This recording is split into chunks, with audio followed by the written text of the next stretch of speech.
Bien, un gusto de estar con ustedes, aunque sea a través de este medio eh, de video, por causa de un viaje que tuve que hacer.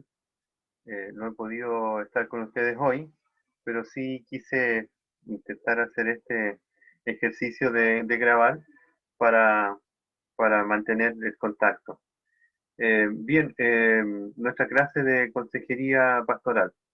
Y estamos mirando una introducción a la consejería pastoral, algunos fundamentos, y luego ya vamos a ir avanzando en las cosas un poco más prácticas, tienen que tener un poco de paciencia.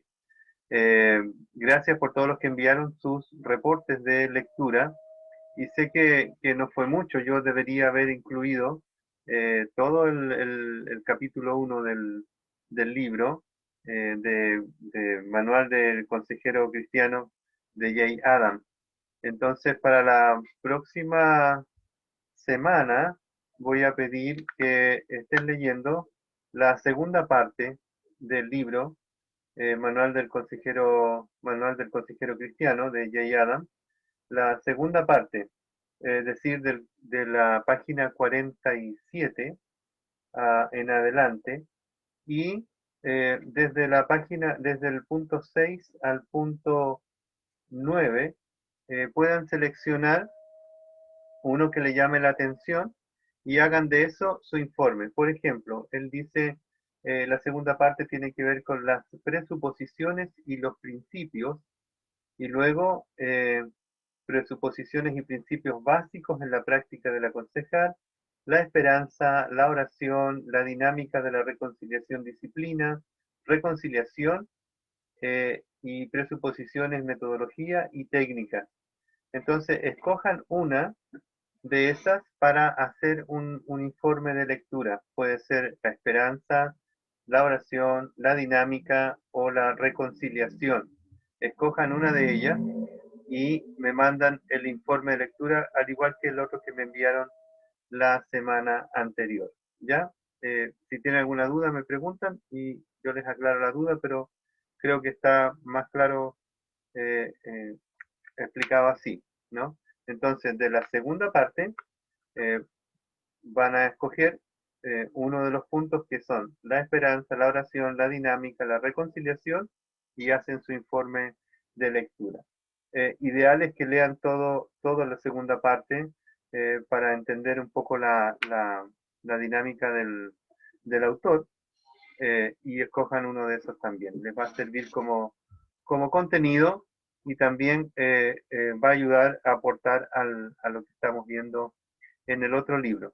El otro libro que tiene que ver con la consejería pastoral directamente, y entonces vamos a estar trabajando en ese hoy día también, sobre el libro. La, la vez anterior que nos juntamos, estuvimos hablando sobre el libro El Pastor y la consejería bíblica, y vimos algunos aspectos como eh, fundamentales de la consejería. Un pequeño repaso del capítulo uno nos ayudaría como para darle un poco de contexto a la clase de hoy día. Y voy a compartir pantalla para mostrarles un hermoso PowerPoint que hice con mucho, con mucho ánimo para ustedes. ¿Ya? Entonces, déjenme prepararme aquí. Y,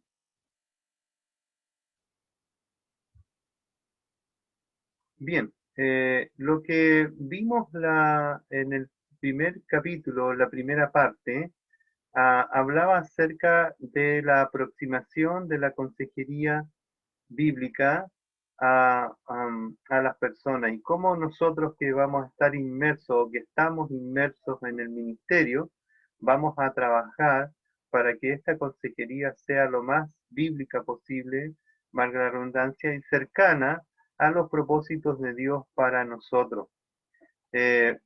Algunos conceptos en el capítulo uno, en la primera parte, en la página 28 en adelante, trabajando para los tuyos, dice el autor, ministerios públicos, problemas personales. Eh, También hablaba en ese mismo capítulo sobre la necesidad de identificarnos con las personas a las cuales Dios nos puso a cargo. Y aquí hace este énfasis en los conceptos de que el ministerio personal es realmente parte esencial de la consejería bíblica.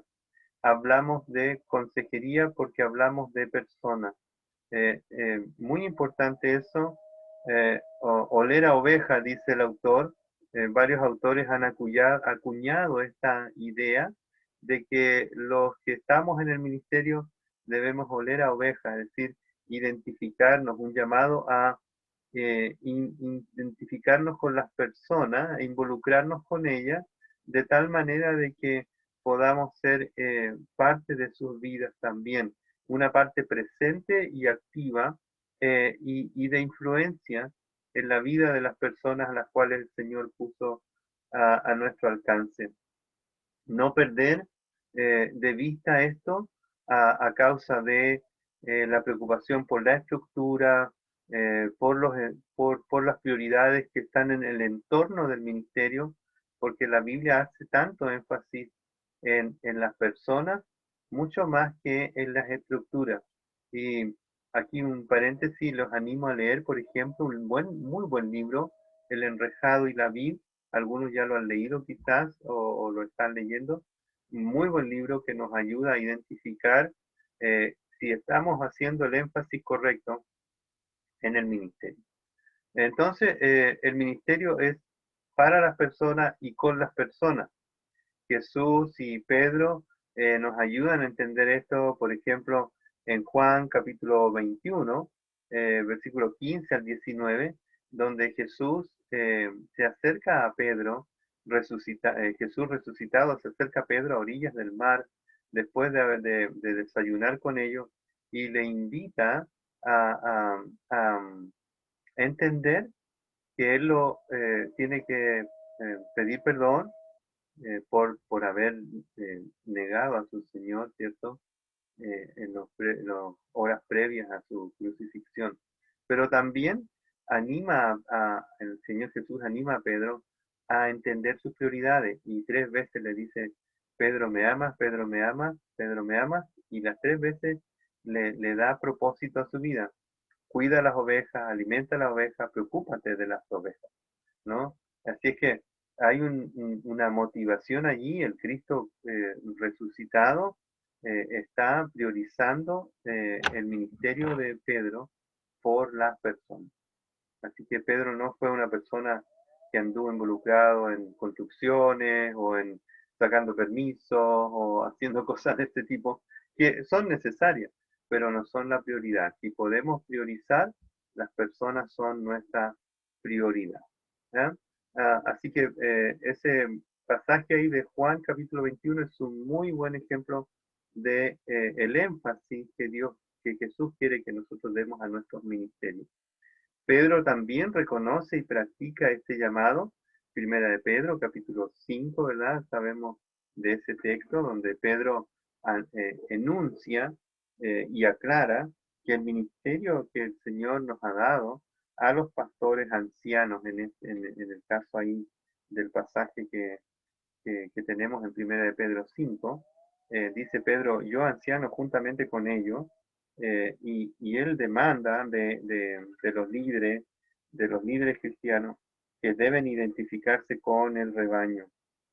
Ruego a los ancianos que están entre vosotros, yo anciano también con ellos y testigo de los padecimientos de Cristo, que soy también participante de la gloria que será revelada, apacentad la grey de Dios que está entre vosotros, cuidando de ella, no por fuerza, sino voluntariamente, no por ganancia deshonesta, sino con ánimo pronto. Entonces, prioridad, Señor, según el Señor Jesucristo, según lo aprendió Pedro, la prioridad son las ovejas, a apacentar el rebaño, a apacentar la grey del Señor.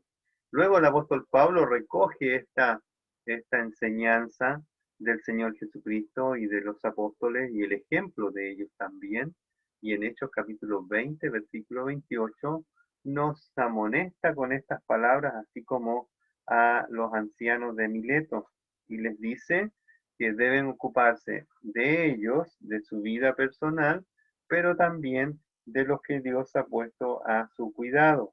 Hechos capítulo 20, versículo 28, un versículo, podríamos decir un pasaje clásico, ¿verdad? De los que estamos en el ministerio. Por tanto, mirad por vosotros y por todo el rebaño en que el Espíritu Santo os ha puesto por obispo para apacentar la iglesia del Señor, la cual él ganó por su propia sangre. Así que el Señor Jesucristo le dice a Pedro que él es un pastor de ovejas. Pedro reconoce eso y le dice a los ancianos que deben pastorear la grey del Señor. Y Pablo reconoce eso y le dice a los ancianos de la iglesia de Éfeso que deben también velar por la iglesia, el rebaño del Señor, del Señor, porque el Espíritu Santo los ha puesto allí para preocuparse de las personas.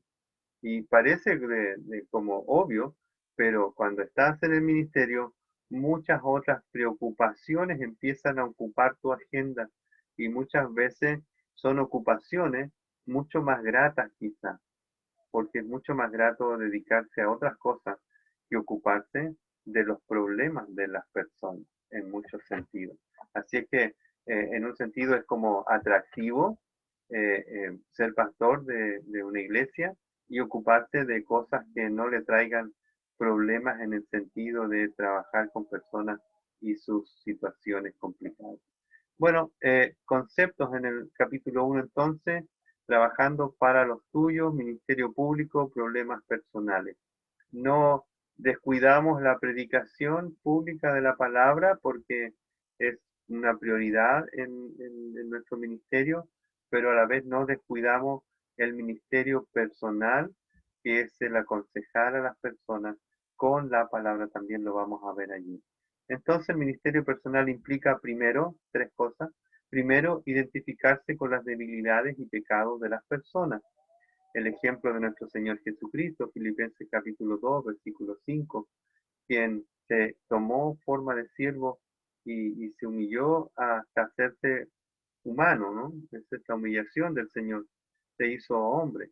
Y luego Hebreos 4:15 se identificó con nosotros para que pudiéramos nosotros recibir el consejo sabio de aquel que experimentó todo lo que experimenta un ser humano, pero sin pecado. Isaías 53:3, varón experimentado en dolores. No, el Señor conoce todo el sufrimiento humano. Él se identificó con nuestras debilidades y pecados de las personas. Así que nosotros como ministros de Cristo no podemos hacer menos.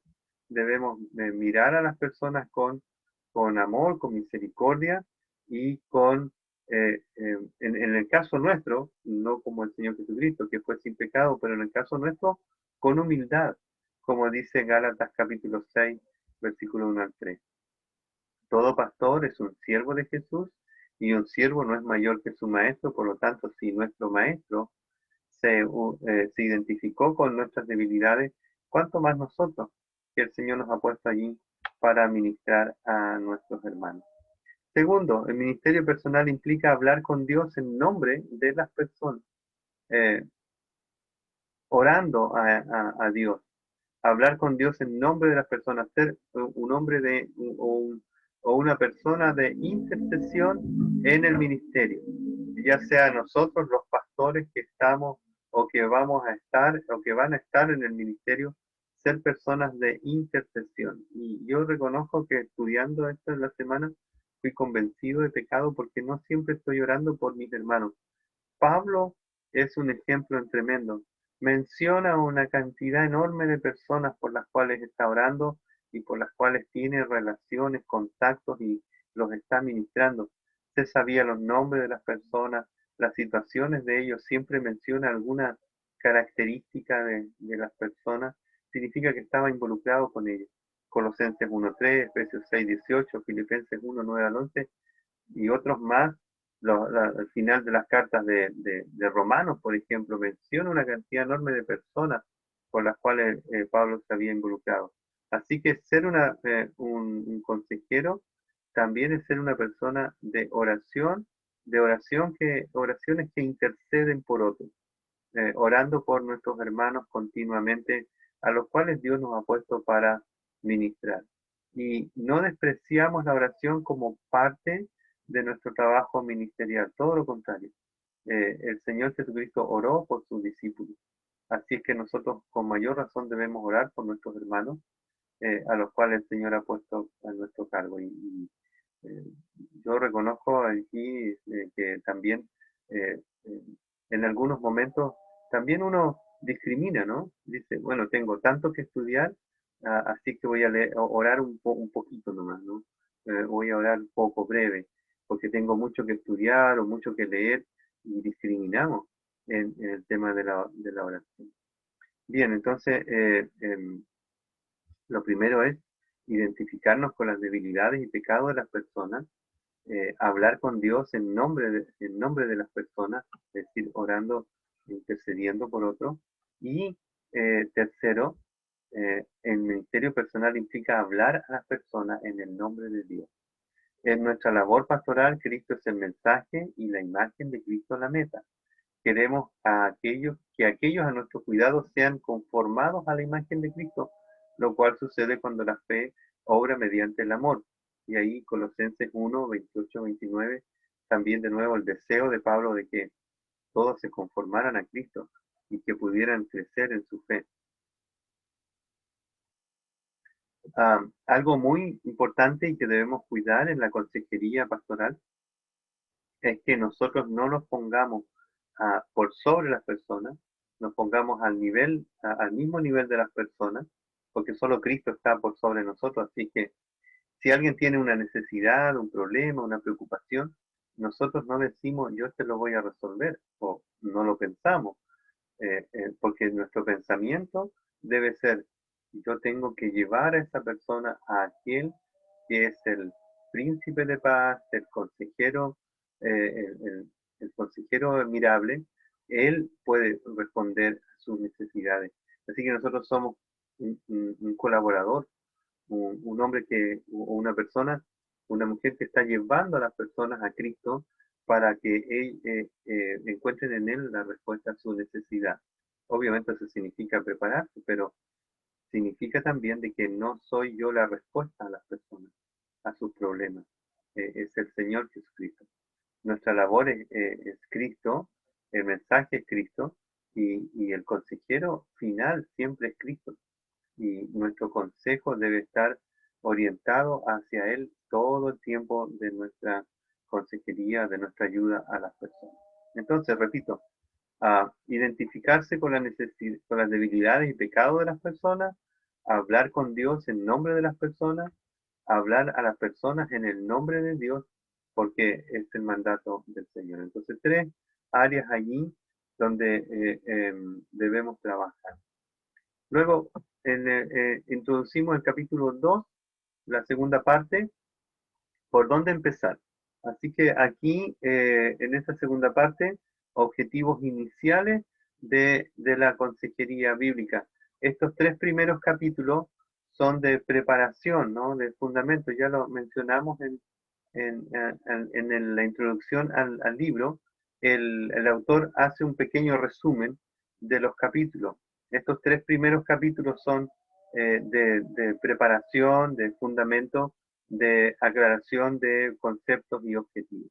Así que la declaración por parte de las ovejas con la que frecuentemente empieza el proceso de consejería pastoral es, pastor o hermana, necesito ayuda.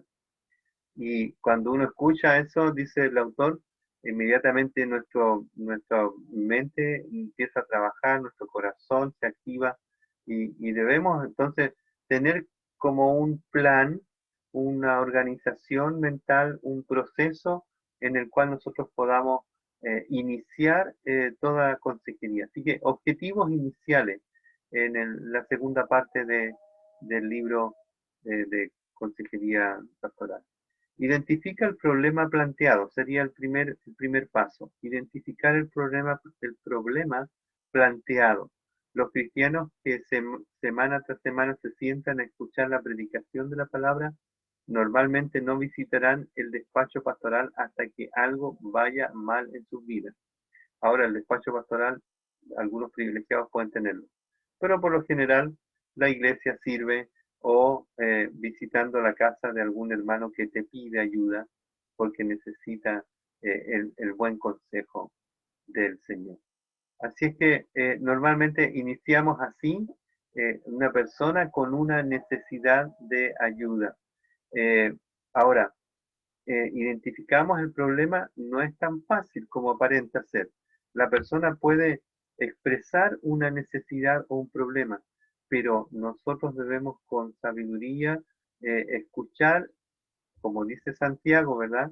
Eh, eh, pronto para escuchar, lento para hablar. En el proceso de consejería, lo más sabio es saber escuchar.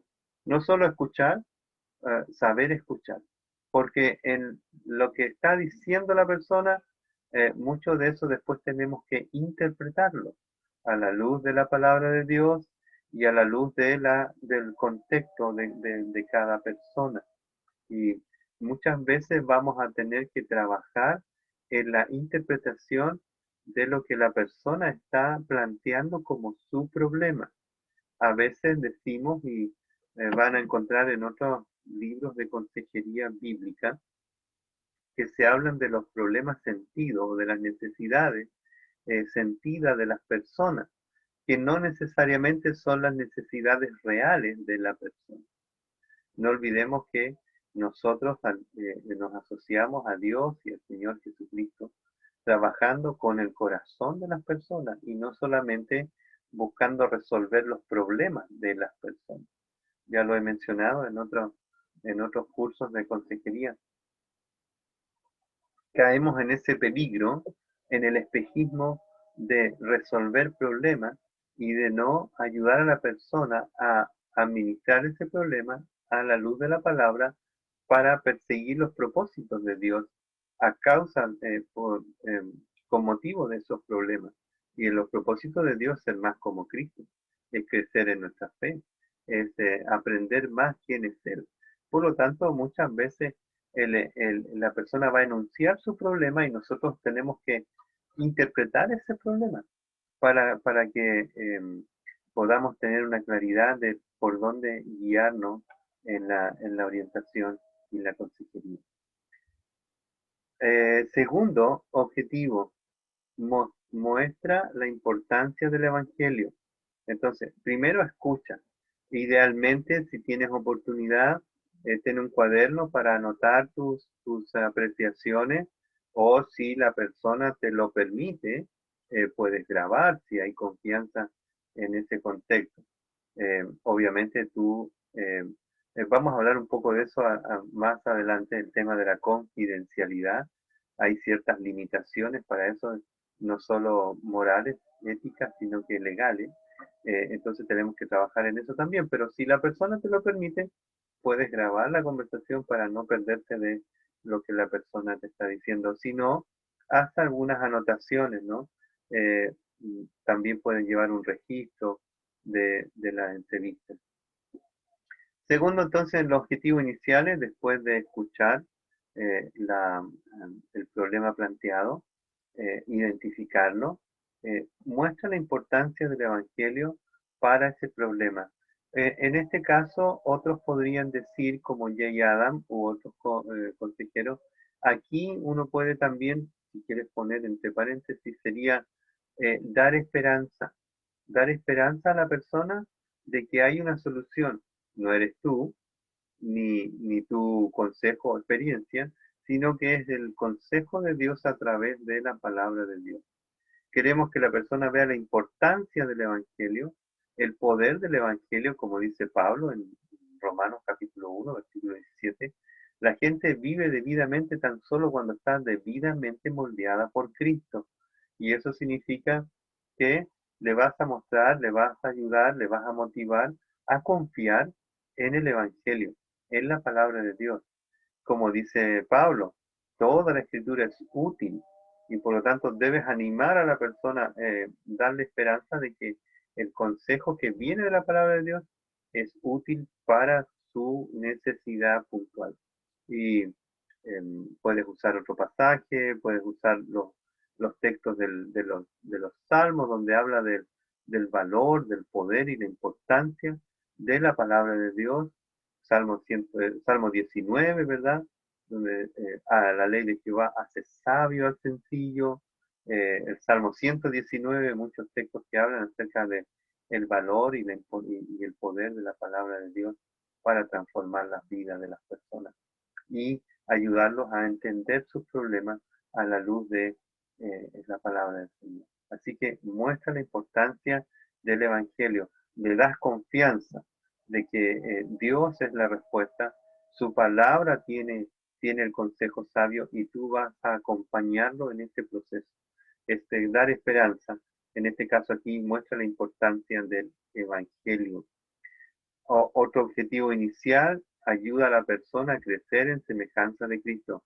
Inmediatamente o en el proceso la ayudas y le muestras la meta, porque a veces la meta de la persona va a ser que salir de su problema, querer que le ayudes a salir de su necesidad.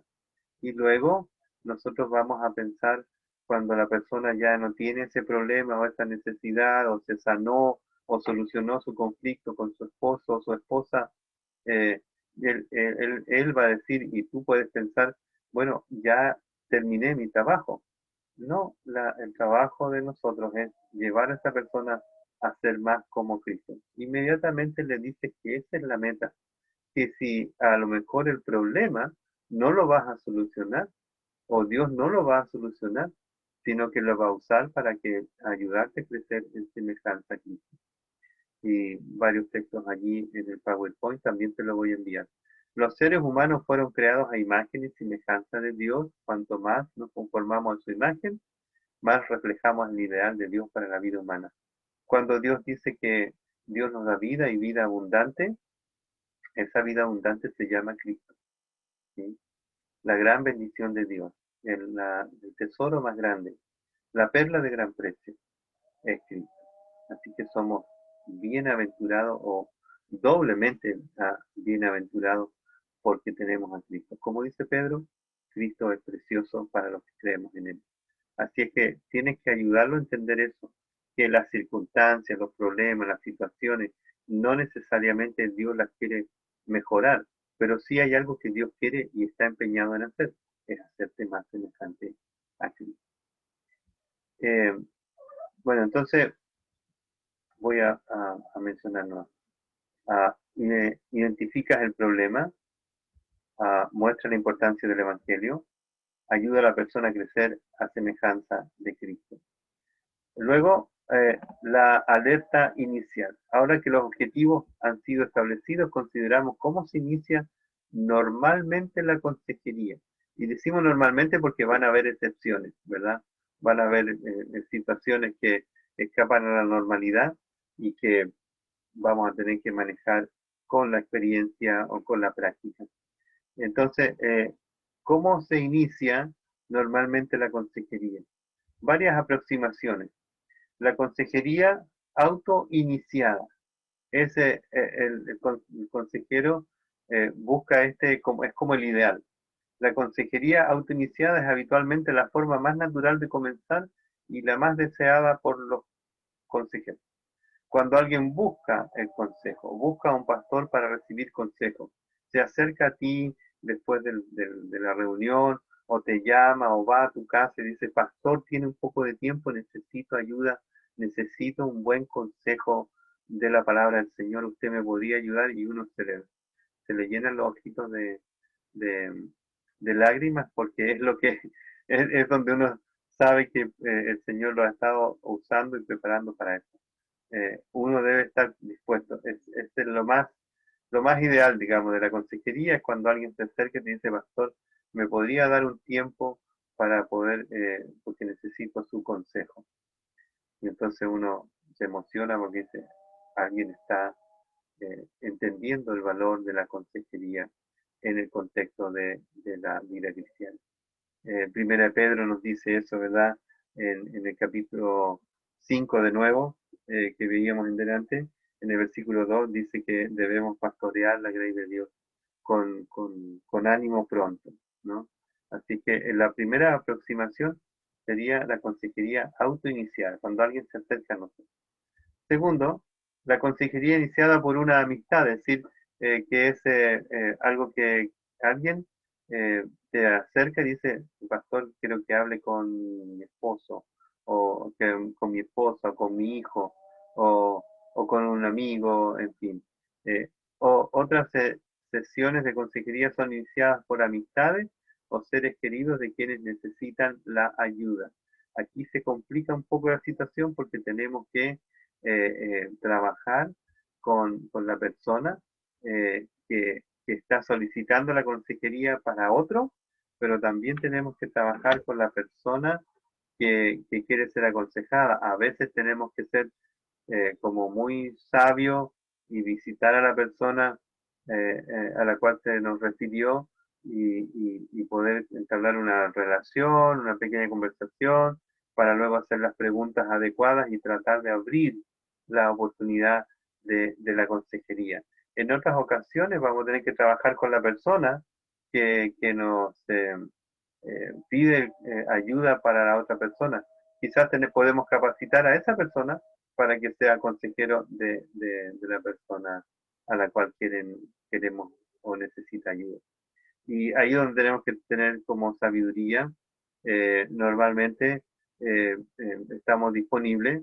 O en otros casos también pedimos que la persona venga con la amistad que quiere que reciba consejo. Es decir, si un padre quiere que aconsejemos a su hijo o su hija, que se acerque con ella o esté presente con la persona al inicio para que se sepa por qué está ahí la persona para aconsejar.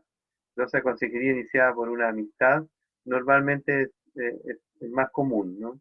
Es más común, dice, pastor, hable con mi esposo porque está en medio enojón y necesita consejo, o hable con mi hijo porque está rebelde, y en fin. Entonces, es por referencia. Luego, iniciada por el pastor, en este caso es cuando nosotros estamos ocupados identificando la vida de las personas, su progreso espiritual o su estancamiento espiritual. Nosotros nos acercamos a la persona para darle consejo porque vemos la necesidad, ¿no? En este caso es eh, quienes ven áreas de conflicto en la vida de la gente a su cuidado y deciden abordarla. O sea, vemos que hay un deslizamiento en la vida espiritual de la persona, un desánimo, un decaimiento, y necesita esa persona un consejo, una exhortación, palabras de ánimo. Entonces uno inicia uno mismo la consejería, aun cuando la otra persona no lo pide, pero nosotros identificamos. Eso significa que como pastores o parte de un ministerio, nosotros estamos ocupados en conocer a las personas que el Señor ha puesto en nuestro cuidado, saber su carácter, saber sus necesidades, conocer un poco de su salud física, porque a veces su salud física va a ser una oportunidad también para acercarse a la consejería bíblica. No somos médicos de medicina biológica, pero podemos ayudar a la persona a caminar por una enfermedad de manera bíblica. Entonces, o cuando la persona llega a una edad avanzada, podemos ayudarlo a terminar sus últimos años de una manera que glorifique al Señor. O una persona que entra en una enfermedad terminal, podemos ayudar a esa persona y a acompañarla para que también su enfermedad sea para la gloria del Señor y ella trabaje en su corazón en este tiempo. Así que a veces nosotros no iniciamos la consejería, creo que en nuestro contexto como chileno, normalmente estamos en esta área como en una mayor proporción, porque estamos mirando a nuestros hermanos. A veces, por ejemplo, el hecho de que el hermano falte 2 semanas, 3 semanas a los cultos, es un buen pretexto para ir y hablar con él y explorar otras áreas de su vida. No vas a amonestarlo porque faltó a la iglesia. Simplemente vas a hacer preguntas de cómo está su vida espiritual, cómo está su relación con el Señor, sus hábitos piadosos, y entras en una conversación más profunda para identificar o ayudarlo y ofrecerle consejería un poco más formal, porque esta aproximación a la consejería puede idealmente queremos que derive en una consejería un poquito más formal o derechamente una consejería formal cuando él se abre a contar la necesidad que tiene en su vida. Por lo general, no estamos ocupados por lo externo, sino que estamos indagando un poco más hacia el corazón de la persona. ¿Ya? Consejería iniciada por el pastor. Luego, el capítulo 2, la sección 2, nos habla acerca del contacto inicial, cómo debe ser, ya un poco más cercano, el contacto inicial. Habiendo establecido la necesidad de una atención pastoral más cercana, ¿de qué manera debería iniciar un pastor el proceso de consejería? ¿Cómo deberíamos aproximarnos a la persona? El contacto inicial debe ser como un compendio de 3 cosas. Y aquí él menciona estas 3 palabras que sería bueno como anotarlas porque lo más seguro es que puede salir en algún control por ahí. Previsualización, priorización y seguimiento. Explico así como muy rápido los conceptos. Previsualización, esto puede hacerse de manera formal o informal, perdón, solicitar una previsualización formal del problema implica un formulario de trasfondo personal al aconsejado, como anotar no solo sus datos, sino que también un poco de historial de la persona para identificar sus problemas y sintetizar sus puntos de vista al respecto. Puede hacerlo de manera muy formal como un formulario. El libro te da también un formulario al final en los anexos, o puedes hacerlo de manera un poco más informal, que es lo que normalmente hacemos nosotros, que somos bastante informales en la consejería, eh, y es simplemente recabar información a medida que vamos conversando con la persona. ¿Y de dónde viene usted? ¿Y quiénes eran sus papás? ¿Y dónde estudió? ¿Cuál es su profesión o su trabajo? En fin, empezamos como a recabar información como un poco más informal, pero deberíamos tratar de usar los modelos de estas cartillas que nos dan para tener una información más cercana. Hay varios métodos y formas de poder recabar información que ayudan muchísimo. Incluso hay unos diagramas que pueden servir. Voy a estar buscando unos para subirlos también para que los tengan. Unos diagramas que nos sirven para hacer conexiones con la historia de la persona.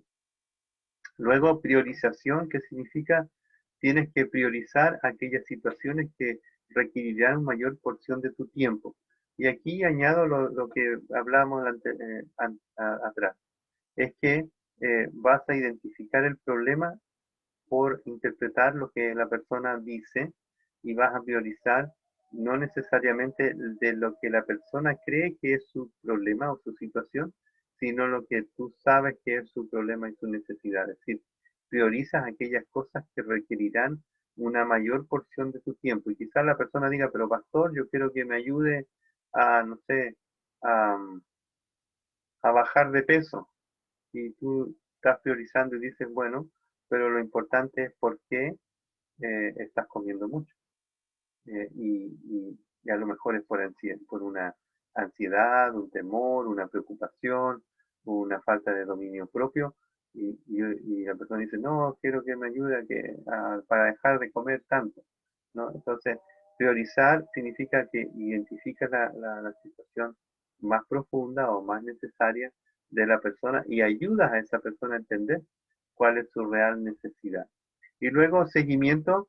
Un asunto a tener en cuenta en las reuniones iniciales es cuánto tiempo tomará la consejería o el seguimiento de alguien en necesidad.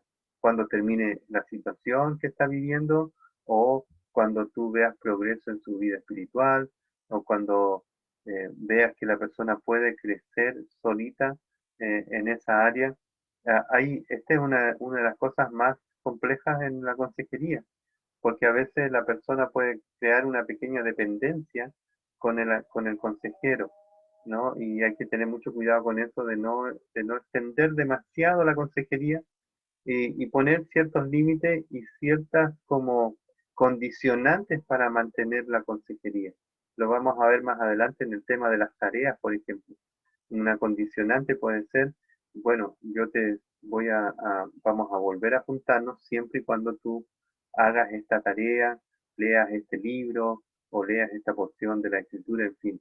Pones condicionantes y vas ayudando a la persona a ser autovalente en el sentido de descubrir que la escritura le da mucha herramienta para su necesidad. Bien, terminamos aquí este capítulo y el próximo capítulo, el capítulo 3, va a cerrar el área de la eh, de lo más básico, de lo más fundamental de la consejería pastoral, y con eso terminamos el capítulo 3 y entraríamos después en las cosas un poco más prácticas. Entonces el capítulo 3 de la próxima semana sería el método y entonces ojalá lo lean antes, sería bueno, no es tarea, pero sería bueno leerlo antes para poder compartirlo en clase. Pero lo que sí tienen que, como tarea, es la tarea del libro, que es leer el, la segunda parte del libro de Manual de Consejería Cristiana de Jay Adam y escoger uno de estos, la esperanza, la oración, la dinámica y la reconciliación. Escoger uno y hacer un informe de lectura para la próxima semana. Voy a intentar, porque no soy muy experto en este tema, de subir este video a mi canal de YouTube y luego mandarles el link y enviarles también el PowerPoint para que tengan una guía visual también de lo que estamos haciendo. Pero en el video va a estar, perdón, va a estar todo incluido. Ya, eso. Vamos a orar para terminar. Padre, gracias por la oportunidad de exponernos a tu palabra. También, Señor, porque es una forma de capacitarnos para ser más útiles. Pero no solo, Señor, sea un método, una enseñanza para ser útil para otros, y esto también nos sirva a nosotros, Señor. Tú eres nuestro consejero, tú has dejado tu palabra, todo el consejo de tu palabra. Nos ha dado el Espíritu Santo, que es nuestro consejero, que nos acompaña todos los días hasta el fin del mundo. Y también, Señor, el admirable consejero, tu Hijo Jesucristo, que es nuestro ejemplo y nuestra meta también. Te damos gracias por todo esto. Guíanos, Señor, en medio de esta pandemia para hacerte útil y bendecir a otros, Señor, con el consejo sabio de tu palabra. En el nombre de Cristo. Amén. Amén.